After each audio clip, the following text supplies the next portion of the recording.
साल 2015 मेरे लिए बिल्कुल भी अच्छा नहीं था। मेरी शादी टूट रही थी। मेरी बीवी को मुझसे कोई मतलब नहीं था। हमारा 2 साल का बेटा अभी से ब्लड कैंसर जैसी बीमारी से जूझ रहा था।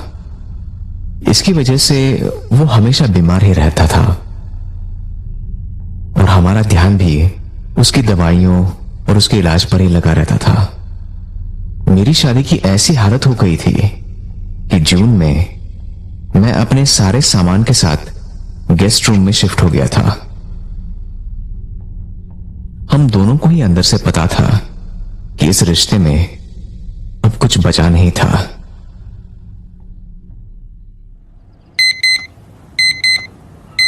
मैं रोज सुबह 5 बजे उठकर अपने ड्राइविंग के काम पर जाने के लिए तैयार होता था।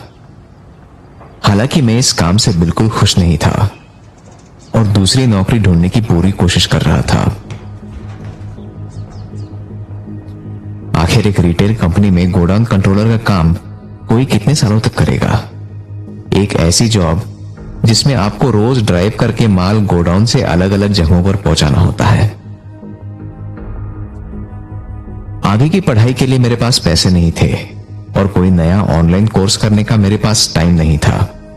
कभी कभी मैं पेंटिंग कर लिया करता था या फिर कविता लिख लेता था जो लोगों को पसंद भी आती थी। लेकिन इन दोनों में किसी से भी पैसे कमाने लायक टैलेंट मुझ में नहीं था। तो रोज सोमवार से शुक्रवार हफ्ते के 5 दिन 12 घंटे मैं बस ट्रक ड्राइवर का ही काम कर रहा था ताकि मैं अपना और घर का खर्चा निकाल सकूं।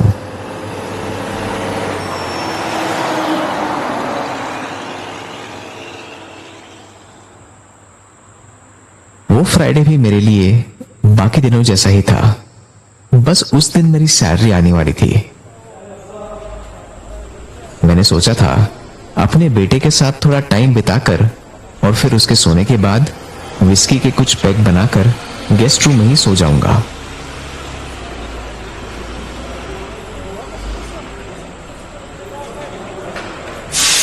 मैं शिफ्ट खत्म करके घर निकलने ही वाला था, लेकिन अचानक मेरे सीनियर मैनेजर विपुल ने कंपनी के एक ट्रक को शहर तक छोड़ने को कह दिया। कोई और था नहीं और एक काम बहुत जरूरी था। आमतौर पर मैं मना कर देता, पर क्योंकि विपुल से मेरी अच्छी बनती थी तो मैं उसे ना नहीं कर पाया। मैंने सोचा कि ये काम जल्दी से खत्म करके मैं घर निकल जाऊंगा और आराम करूंगा जैसा कि मैंने सोचा था। उस ट्रक में बहुत भारी लोहे का कुछ सामान रखा हुआ था। भारी ज्यादा होने की वजह से टोल चौकी पर फाइन भरने का और लेट होने का डर भी था। गोडाउन के कुछ लोगों ने उस ट्रक को लोहे के उस भारी सामान से और ज्यादा भर दिया, जिससे वो ट्रक अब बहुत ही ज्यादा ओवरलोड हो गया था। मैंने जैसे ही उस ट्रक को स्टार्ट किया तो उस भार की वजह से उसमें से अजीब सी आवाजें आने लगी। उस लोहे का वजन ट्रक से कई गुना ज्यादा था और वो ट्रक बड़ी मुश्किल से स्टार्ट हो पाया।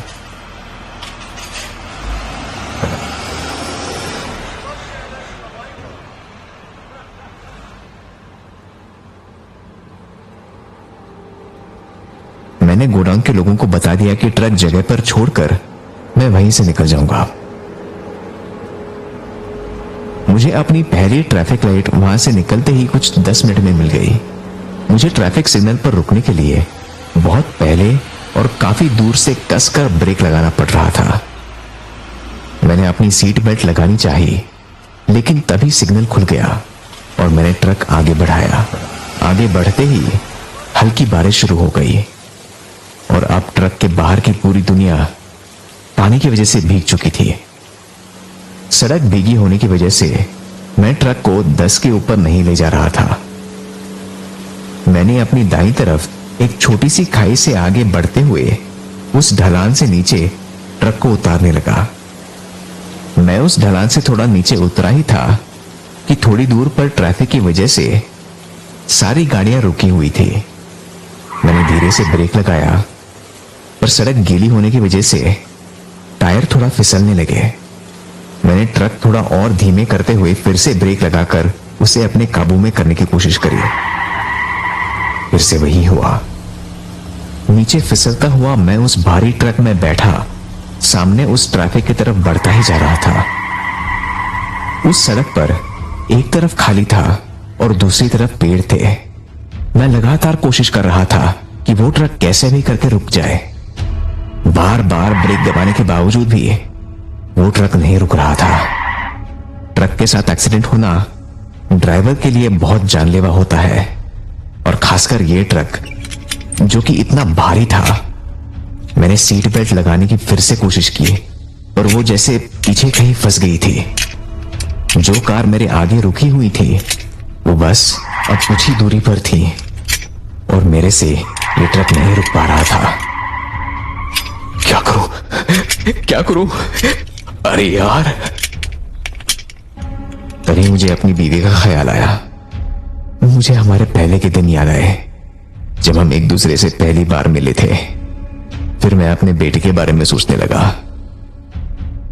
मैं सामने खड़ी गाड़ियों को बोलना चाहता था कि वो हट जाएं, पर कैसे? मुझे लगा कि इस भारी ट्रक के साथ बगल की इस बेजान गहरी खाई में गिरकर मरना कितना बेकार होगा। मेरी टक्कर आगे खड़ी उन गाड़ियों से होनी पक्की थी, और ये टक्कर बस होने ही वाली थी। लेकिन मेरे दिमाग में ये बात भी थी कि मैं उन बेचारे गाड़ी वालों और उनके परिवार की जिंदगी खराब नहीं कर सकता। मेरा आखिरी सफर इस ट्रक में एक आत्महत्या के रूप में खत्म होने वाला था।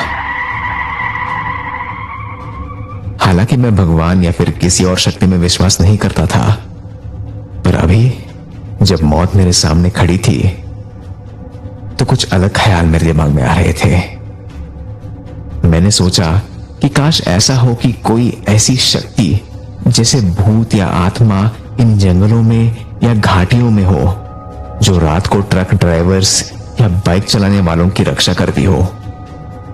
ऐसा सोचते ही मैंने एकदम से ट्रक को ट्रैफिक से बाईं तरफ उस जंगल की तरफ मोड़ लिया। जैसे ही ट्रक के आगे के टायर उस जंगल की ऊबड़ खाबड़ जमीन से टकराए, मेरा पूरा शरीर ऊपर से नीचे तक इतनी जोर से हिला जिसकी मैंने कल्पना भी नहीं की थी। बचपन में मेरी पिटाई बेल्ट, रॉड, डंडों और बैट से काफी हो चुकी थी, लेकिन वो सब इसके आगे कुछ नहीं था। इस चीज के लिए मैं कभी भी तैयार नहीं हो सकता था। ट्रक जंगल में नीचे की तरफ झाड़ियों को कुचलते हुए अपने सारे पुर्जे गिराते हुए आगे बढ़ता गया। मैं ड्राइवर की सीट पर बैठा बस उसको काबू में करने की कोशिश कर पा रहा था, लेकिन उससे कुछ फायदा नहीं हो रहा था। ट्रक फिर किसी चीज से टकराया, जिसकी वजह से मेरा सिर छत से टकराया और चारों तरफ खून ही खून हो गया।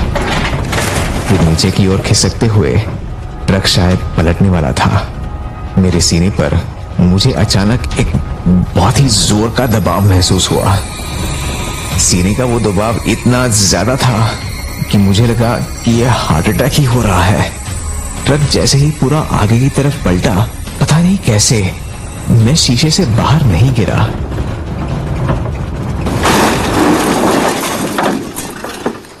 जैसे ही ट्रक पलटकर एक जगह स्थिर हो गया, मेरे छाती का वो भयंकर दबाव जैसे कम हो गया।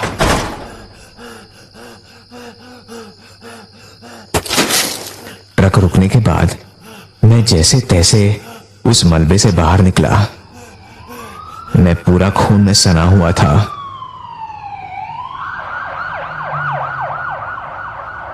एम्बुलेंस चलने के कुछ देर बाद ही मैं बेहोश हो गया। मुझे याद है एम्बुलेंस में वो लोग मेरे घाव साफ करते हुए मुझे ये भरोसा दे रहे थे कि सब ठीक हो जाएगा। अस्पताल पहुंचकर मैं उस घटना और अपने बीते हुए दिन के बारे में सोच रहा था। मैं अपने उस बेवकूफी वाले आखिरी मिनट के फैसले के बारे में, अपने मरते वक्त की प्रार्थना और मेरी ट्रक के भिड़ते समय छाती पर हुए उस जोरदार दर्दनाक झटके के बारे में सोच रहा था। अस्पताल के कमरे में सोते हुए मैं शर्ट उतार के अपने घावों को शीशे के सामने खड़े होकर देखने लगा। मेरी छाती पर करीब 12 इंच लंबा बैंगनी रंग का एक बड़े भयानक से हाथ का निशान छपा हुआ था। मैं भगवान या किसी भूत आत्मा में विश्वास तो नहीं रखता, मगर मेरी छाती पर यह हाथ का निशान इत्तेफाक से बना या किसी और चीज की वजह से, मुझे आज तक नहीं पता।